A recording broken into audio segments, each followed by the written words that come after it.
ആറന്മുളയിലെയും റാന്നിയിലെയും ഒക്കെ കാര്യങ്ങൾ നമ്മളിപ്പോൾ പ്രത്യേകിച്ച് പറയേണ്ട ആവശ്യമില്ല. 2-3 ദിവസമായിട്ട് നമ്മൾ കണ്ടുകൊണ്ടേയിരിക്കുകയാണ്. അവിടേക്ക് തന്നെയാണ് പോകുന്നത്. ഇപ്പം ഈ താഴ്ന്ന പ്രദേശങ്ങളിൽ വെള്ളം ഇറങ്ങാതെ നിലനിൽക്കുന്നത് മാത്രമല്ല, ആശങ്ക ഏറ്റുന്ന ഒരു കാര്യം എന്ന് വെച്ചാൽ ഡാമുകളിൽ വെള്ളം ഉയരുന്നതും ഇപ്പോൾ മൂഴിയാർ ഡാം അല്പസമയത്തിനകം തുറക്കുമെന്നുള്ള വിവരം വരുന്നുണ്ട്. ജലനിരപ്പ് 2 മീറ്റർ കൂടി ഉയരുകയാണെങ്കിൽ ഷട്ടർ ഉയർത്തുമെന്നൊരു മുന്നറിയിപ്പ് നൽകിയിട്ടുണ്ട്. ശബരിമല വനമേഖലയിൽ നല്ല മഴ തുടരുന്നു. പമ്പാ നദിയിൽ ജലനിരപ്പ് അപകടകരമായ അവസ്ഥയിലേക്ക് എത്തി.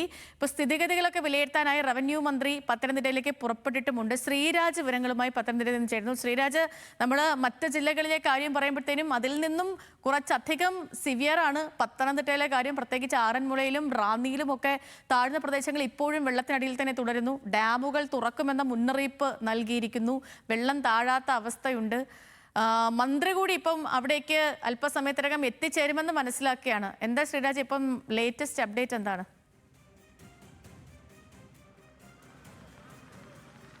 സേതു, മന്ത്രി അല്പസമയത്തിനുള്ളിൽ പത്തനംതിട്ട ജില്ലയിലെത്തും. മാധ്യമങ്ങളെ കാണുമെന്നാണ് നിലവിൽ മനസ്സിലാക്കാൻ സാധിക്കുന്നത്. ഈ പ്രധാനപ്പെട്ട ഒരു കാര്യം, മൂഴിയാർ ഡാം തുറക്കേണ്ടി വരുമോ എന്നതാണ്. 192.63 മീറ്ററിൽ ജലനിരപ്പ് എത്തിക്കഴിഞ്ഞാൽ മൂഴിയാർ ഡാമിന്റെ ഷട്ടറുകൾ ഉയർത്തേണ്ടി വരും. സ്വാഭാവികമായും തീരത്ത് താമസിക്കുന്ന ആളുകൾക്ക് അതിന്റെ ജാഗ്രതാ നിർദ്ദേശമെല്ലാം നിലവിൽ നൽകിയിട്ടുണ്ട്. നിലവിൽ 190 മീറ്റർ കഴിഞ്ഞിട്ടുണ്ട്. 2 മീറ്റർ കൂടി ഉയർന്നു കഴിഞ്ഞാലായിരിക്കും ഈ ഷട്ടർ തുറക്കുക. ഏറ്റവും പ്രധാനപ്പെട്ട കാര്യം, അങ്ങനെ വെള്ളം ഉയരാനുള്ള സാധ്യത ഉണ്ട് എന്നതാണ്. കാരണം മഴ, ഈ പ്രദേശത്തെല്ലാം മഴ ശക്തമായി പെയ്യുന്നുണ്ട്.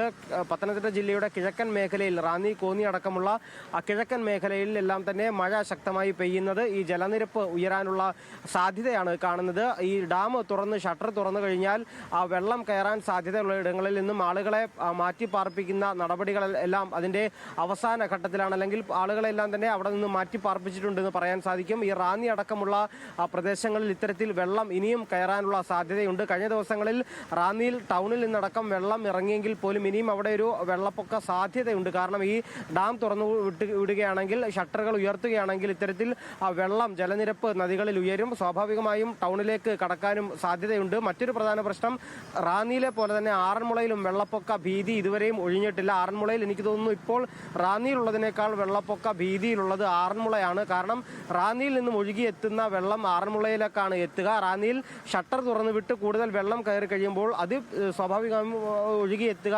ആറന്മുളയിലേക്കാണ്. അതുകൊണ്ട് തന്നെ ആറന്മുള നിലവിൽ ഒരു ആശങ്കപ്പെടുത്തുന്ന നിലയാണ് നിലവിലുള്ളത്. എന്തായാലും ആളുകളെ എല്ലാം പൂർണ്ണമായും അവിടെ നിന്ന് മാറ്റാനുള്ള നടപടികളൊക്കെ തന്നെയാണ് ഇപ്പോൾ നടക്കുന്നത്.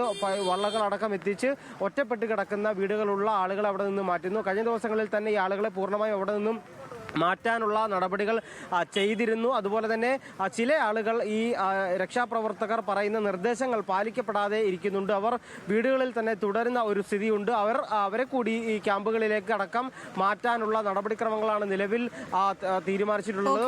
ജില്ലയുടെ ചുമതലയുള്ള മന്ത്രി PC വിഷ്ണുനാഥ് കഴിഞ്ഞ ദിവസങ്ങളിൽ എല്ലാം തന്നെ ജില്ലയിലുണ്ട്. അപ്പം പത്തനംതിട്ടയിലെ സാഹചര്യങ്ങൾ കൂടുതൽ മനസ്സിലാക്കാനും അതേപോലെ തന്നെ പെട്ടെന്ന് കുറച്ചധികം ശ്രദ്ധ കൊടുക്കാനും മന്ത്രി അല്പസമയത്തിനകം തന്നെ അവിടേക്ക് എത്തിച്ചേരും. ആറന്മുളയിലെയും റാന്നിയിലേക്ക് സാഹചര്യം നമ്മൾ കഴിഞ്ഞ ദിവസങ്ങളിലും കഴിഞ്ഞ മണിക്കൂറിലും കണ്ട മാതിരി തന്നെ തുടരുകയാണ്.